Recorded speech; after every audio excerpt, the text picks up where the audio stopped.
श्री शक्ति सुगंधित अगरबत्ती, bakers world, the cafe shop and hashtag cafe near new bus stand, Raipur road, Nehru Chowk, Mungeli. Naveen furniture Mungeli के नए bus stand से नवरात्रि एवं दशहरा पर्व पर लेकर आए हैं बम्पर ऑफर। मुंगेली जिला के नगर पंचायत सरगांव में स्थित विकास मेडिकल स्टोर, सुमित किराना एवं पान मसाला नवरात्रि एवं दशहरा पर लेकर आए हैं विशेष छूट और ऑफर। जिला सहकारी बैंक के पास मेन रोड सरगांव पर स्थित है सुरेश इलेक्ट्रॉनिक्स एंड रेफ्रिजरेशन।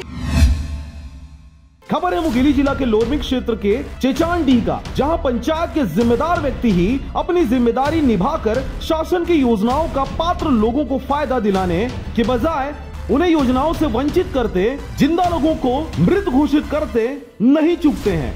सरकार चाहे लाख दावे कर ले बुजुर्गों की ध्यान रखने की, लेकिन जमीनी हकीकत कुछ और ही बयां करता है, जहां सरकार के नुमाइंदे व जनप्रतिनिधि ही तय करते हैं कि किसे इन योजनाओं का लाभ मिलेगा। ऐसा ही एक मामला लोरमी ब्लॉक के ग्राम पंचायत चेचानडीह से निकलकर सामने आई है, जिसमें ग्राम पंचायत के 7 बुजुर्ग महिलाओं को प्रशासनिक दस्तावेज और कागजों में मृत घोषित कर दिया गया है, जिस वजह से जिंदा लोगों के द्वारा अपने जिंदा होने का सबूत के लिए प्रशासन से गुहार लगाई जा रही है कि साहब मैं तो अभी जिंदा हूँ।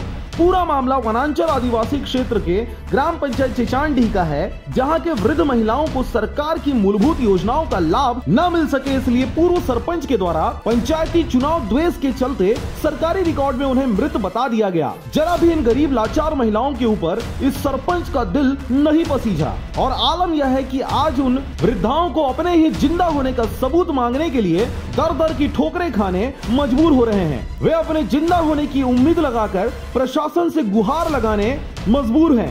वहीं वृद्ध बुजुर्ग महिलाएं बताती हैं कि उनका 2011 के सर्वे सूची में प्रधानमंत्री आवास योजना में नाम आया था, जिसे पूर्व सरपंच के द्वारा नाम को कटवा कर मृत बता दिया गया, और इसी के चलते हमें प्रधानमंत्री आवास योजना का लाभ से भी वंचित होने के साथ ही वृद्धा पेंशन से भी वंचित होना पड़ा। सभी रिकॉर्ड में हमें मृत घोषित किया गया है, जिसके चलते हमारे सामने अब भुखमरी की नौबत आ गई है, और इसी शिकायत को लेकर हम लोग कलेक्टर के पास अपनी जिंदा होने का सबूत मांग रहे हैं, जिससे हमें सरकार की योजनाओं का लाभ मिल सके। न हमला पेंशन मिले, मर गए कई के, हमार मृत्यु हो गई कई के, कई दे सरपंच है हमार पेंशन नहीं मिला, आवास आ रही से तेना काट दी से मृत्यु कह दी से।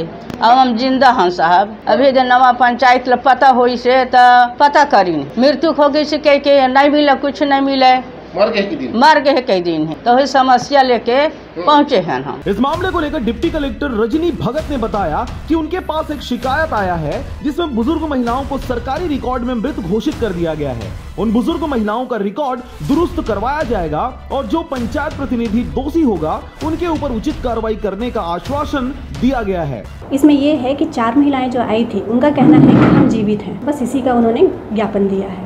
शासन की ओर से तो बहुत सारी योजनाएं हैं जिस तरह से आप बोल रहे हैं, लेकिन उनके साथ जो ज्ञापन देने आए थे वर्तमान सरपंच और जनपद सदस्य थी क्या मरकाम है ना, उनका कहना है कि वो जनवरी से आए हैं, चुनाव के माध्यम से वो जनवरी से आए हैं, और तब उनको अभी पता चला कि ये 4 के साथ कितने और लोग हैं, 3 और हैं जिनको मृत घोषित कर दिया गया है। और ये जो 4 महिलाएं थी वो खुद उन्होंने कहा कि हम जिंदा हैं, मरे नहीं हैं। बहरहाल आप देखने वाली बात होगी कि उन वृद्ध महिलाओं को आश्वासन तो दिया गया है कि उनको सरकार की तरफ से दी जाने वाली मूलभूत सुविधाओं का लाभ मिलेगा, लेकिन कब मिलेगा ये तो भविष्य के गर्भ में ही छिपा हुआ है। तब तक इन बुजुर्ग महिलाओं को क्या क्या लाभ मिलेगा यह तो आने वाला वक्त ही बताएगा। लोरमी से हरजीत भास्कर की रिपोर्ट, RJ रमझाझर। मुंगेली जिला के सरगांव में स्थित Kapoor multimedia Mahalakshmi sweets bakery and cake centre, जहां पर नवरात्रि और दशहरा पर आपको मिलेगा भारी छूट के साथ राजू गैस चूल्हा रिपेयरिंग। अंजलि इलेक्ट्रिकल्स बिजली दुकान लेकर आया है नवरात्रि और दशहरा पर विशेष ऑफर और छूट। नीतीश चौहान मुर्गा दुकान की ओर से समस्त प्रदेशवासियों को नवरात्रि एवं दशहरा पर्व की हार्दिक बधाई एवं शुभकामनाएं।